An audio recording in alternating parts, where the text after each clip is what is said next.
Boa noite, pessoal. Esse vídeo é uma revisão da V1. Eu sei que demorou um pouquinho aí, cerca de 2 semanas, mas eu gostaria de repassar bem rapidamente com vocês os dois modelos de prova, porque temos turmas no Centro e no Osório, então obviamente as provas foram diferentes. E caso fique alguma dúvida, vocês queiram que eu esclareça alguma coisa que não tenha sido falada nesse vídeo, fiquem à vontade para escrever pelo sistema. Vamos lá, eu vou começar pela prova do Centro. Primeira questão: o que é atividade empresarial? Explique indicando os seus requisitos. Aqui era só indicar aqueles pontos que nós estudamos na primeira aula. Atividade empresarial, ela visa lucro, ela é uma atividade, ou seja, tem que funcionar, tem que ter profissionalismo, tem que ser organizada, vem os 4 fatores de produção e por aí vai. Todos aqueles requisitos que nós falamos. É óbvio que eu não exigi todos, né? Quem escreveu aí 4 ou 5 ou um pouquinho menos, levei em consideração, tirou a nota inteira. Muito provavelmente foi assim que aconteceu. Agora é claro que quem escreveu só 1, quem escreveu só 2, não soube comentar, não conseguiu tirar toda a nota da questão. Assim, lembrando que você ia falar o que é atividade empresarial, é atividade que visa lucro, né? Basicamente é isso. Essa é a grande diferença para todas as outras. A segunda questão: assinale V nas alternativas verdadeiras e F nas falsas. Para conseguir a renovação compulsória ou obrigatória do contrato de locação empresarial, será necessário 1. Contrato escrito? Correto. 2. Que o locatário seja empresário ou cooperativa? Não, cooperativa vocês sabem que não é atividade empresária. E se nós estamos falando de contrato de locação comercial, um requisito é que seja empresário. Então, o fato de ter essa palavra cooperativa na alternativa torna incorreta. Que o contrato possua prazo máximo de 5 anos? Não, é o prazo mínimo de 5 anos, então essa está errada. Contrato verbal tem que ser escrito.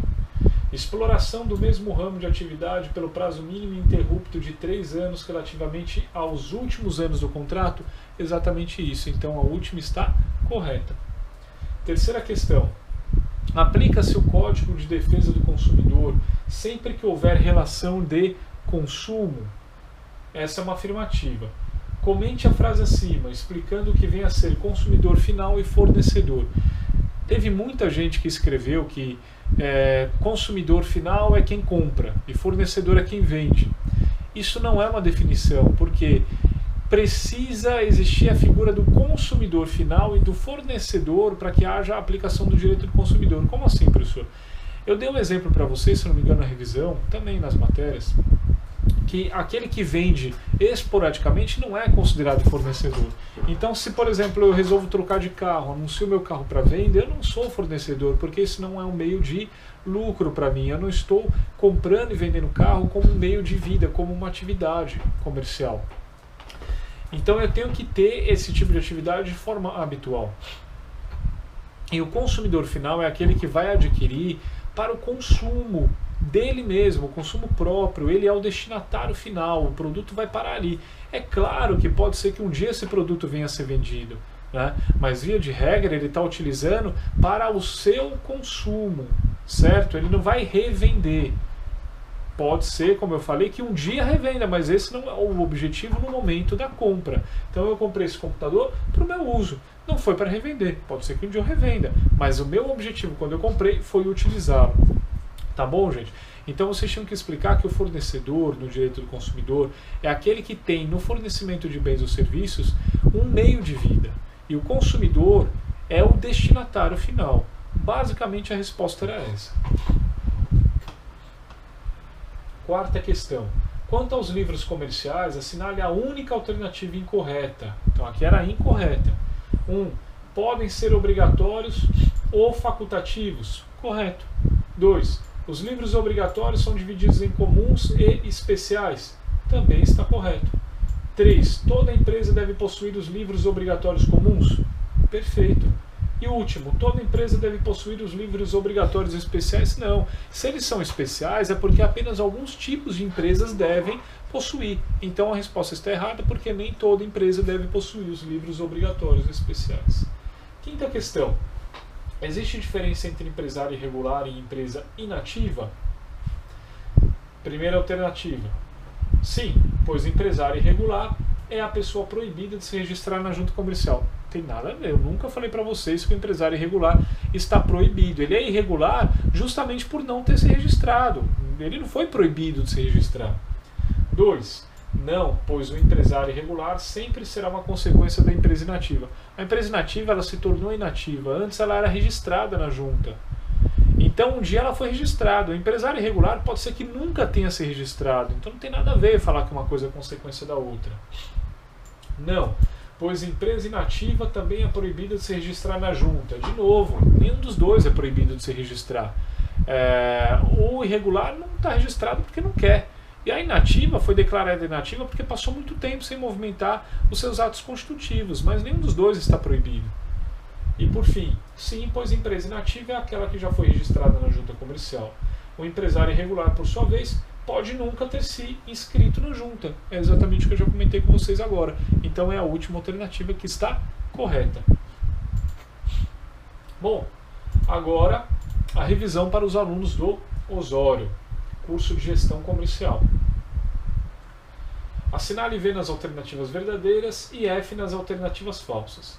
Para conseguir a renovação compulsória ou obrigatória do contrato de locação empresarial, será necessário, primeiro, contrato registrado em cartório de títulos e documentos?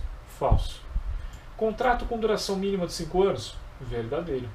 Que o locatário inquilino seja empresário individual? Não, ele tem que ser empresário, não importa que tipo. Pode ser individual, pode ser IRELI, pode ser sociedade anônima, pode ser sociedade limitada, não importa. O que importa é que seja empresário, então isso é falso. Que o contrato possua até 5 anos de duração? Vocês já falaram que tem que ter mais, no mínimo 5. Então esse é falso, tem que ter no mínimo 5. Contrato verbal? Não, o contrato tem que ser escrito. Segunda questão. Há diferença entre atividade econômica civil e atividade empresarial? Sim. Atividade econômica civil, uma resposta bem simples, é a seguinte: falta um ou mais requisitos caracterizadores da atividade comercial. Simplesmente isso, gente. Todos aqueles requisitos que nós estudamos, eles definem atividade comercial. Se faltar um deles, basta um, deixa de ser atividade comercial e vai virar atividade econômica civil, ok? Terceira, caso um produto apresente algum tipo de problema, quais serão as opções do consumidor? Bom, primeiro, ele vai permitir que o fornecedor tente consertar, ele vai dar um prazo para que a assistência técnica conserte. Não conseguiu consertar? Agora ele tem algumas opções. Ele pode pedir a devolução do dinheiro, ele devolve o produto e recebe o dinheiro. Ele pode pedir a substituição por um produto idêntico. Se não tiver um produto idêntico, ele pode trocar por um mais caro e aí ele paga a diferença. Se não, ele pode trocar por um mais barato e receber a diferença.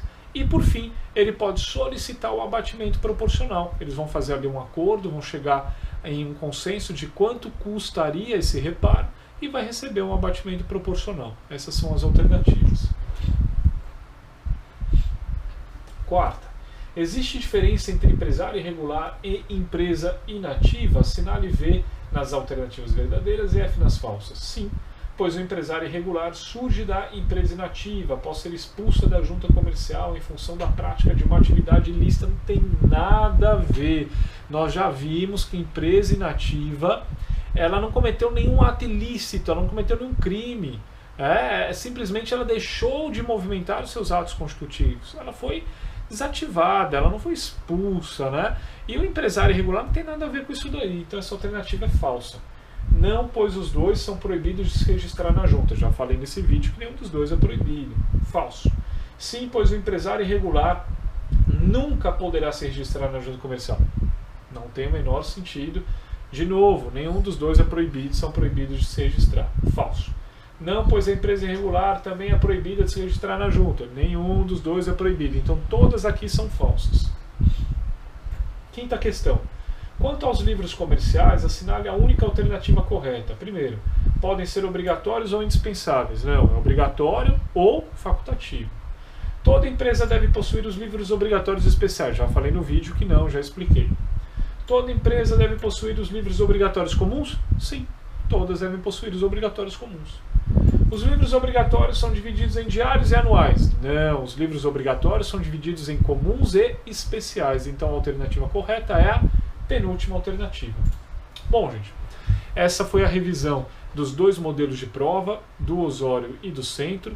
Estamos fazendo a revisão apenas da primeira chamada, não da segunda chamada. Eu espero que vocês tenham feito uma boa prova. A maioria se saiu muito bem, né? Aqueles que não foram tão bem, estudem, que eu tenho certeza que vocês conseguem se recuperar a partir da segunda prova, tá? Muito cuidado, muita atenção com os trabalhos que eu tenho colocado. Toda semana agora a gente vai ter trabalho, tá? Até a V2, depois para a V3 também. Dúvidas, não deixem de escrever, entrem em contato pelo portal e eu estou à disposição para ajudá-los no que for possível, naquilo que tiver ao meu alcance, ok? Um grande abraço para todos vocês e até mais.